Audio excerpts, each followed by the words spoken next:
Hey guys, let's talk today about messages that you'd receive on the dash of your Ford Transit. Two in particular, one oil change required and the other low tire pressure. How to get some information from them and how to get rid of them. So let's start with the oil change required light. That message going to come up on your screen in the center of your dash when you hit a certain mileage and the dealer or whoever changed your oil last didn't reset it. So the computer's going to count down X number of miles. In our case with the new van, it was like 7,500 miles and the oil change required light came on. Now we had it changed at 5,000 miles, which is what Ford recommends because it's synthetic oil, and we have it changed every 5,000 miles, but about 7,500 miles to 8,000 miles, somewhere in there, the oil change required light came on. So here's how you get rid of that light. So basically what we're going to do is we're going to turn the key on. We're not going to start the engine because to reset the oil pressure or the oil change required message, you have to depress both the brake pedal and the gas pedal at the same time and wait for the computer to reset itself. So obviously you don't want the engine running while you're doing that, or you're going to sound like a crazy person in a parking lot or in your driveway. So basically you're going to turn the key on one click till you get the dash lights to come up, but the engine light doesn't go, or the engine doesn't start up. And with that on, basically you're going to take your gas pedals, your feet, and you're going to depress both the gas pedal and the brake pedal at the same time. Now when you do that, basically what's going to happen is the message oil change required is going to switch to service oil reset in progress. So basically you just hold these pedals down while that's taking place and let the computer do its work. Again, don't do this with the engine running. Your message is going to turn to oil set complete. Simply take your feet off the brake and the gas pedal, and that's it, you're done. Your message goes away. So with your tire pressure message, basically what the message that comes up says low tire pressure, but there's 4 tires. You need to find out which tire is having the issue. And there's a way to tell that. If you turn on the key and you get your low tire pressure message up, if you just hit the flashers on and off,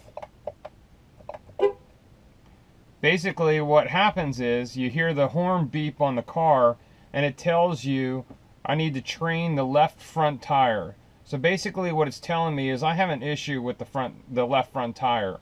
Now that doesn't always mean you have a flat. That could be it's cold right now, it's barely 30 degrees, and sometimes, we've all driven cars, for a while now. When the air gets cold, our tire pressure kind of lowers down a little bit.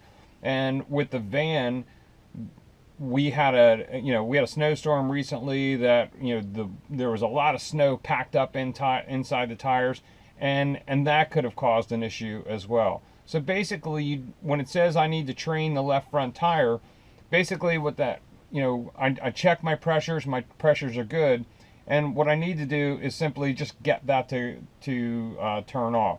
So if you follow the same procedure again, turning on and off your emergency flashers, it will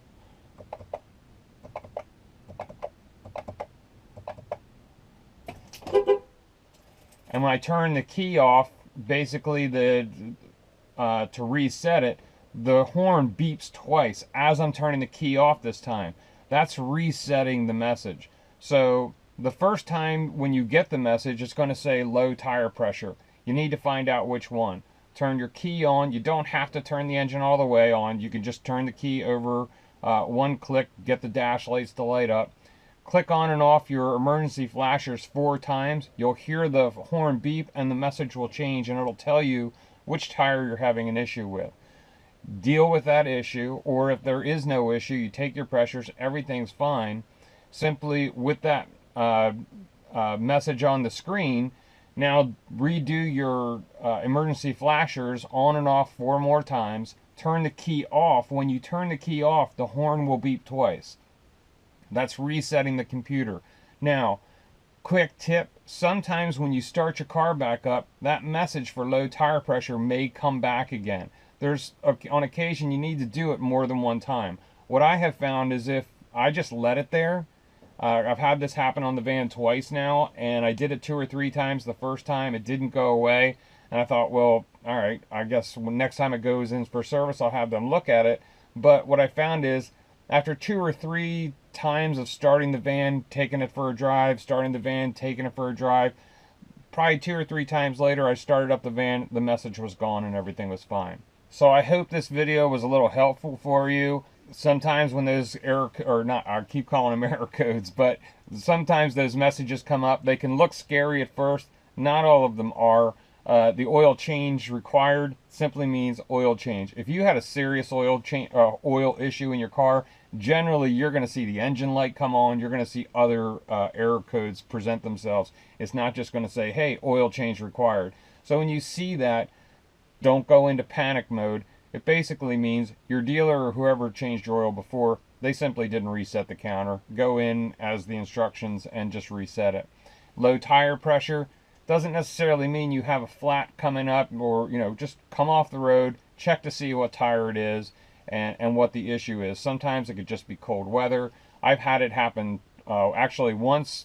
The first time it happened was the Ford dealer rotated my tires, and the computer was just, I think, confused a little bit that the front and the back had 2 different pressures by about 5 pounds. They each equaled one another, but they were about 5 pounds different. And I think the computer may have just gotten a little confused as to what the deal was. So basically, I just reset it and it was fine. I've had 0 air pressure issues. The other time that low tire pressure light came on was in a snowstorm, and I had massive slush and ice all packed up in the wheel wells. So I got out, I got rid of that. The message was there, but the van drove fine and had 0 issues. So anyway, I hope this video was a little helpful for you. If you like the content we're putting out, please consider subscribing to the channel. Like the video, it helps us out a lot, and we'll see you next time. Bye-bye now.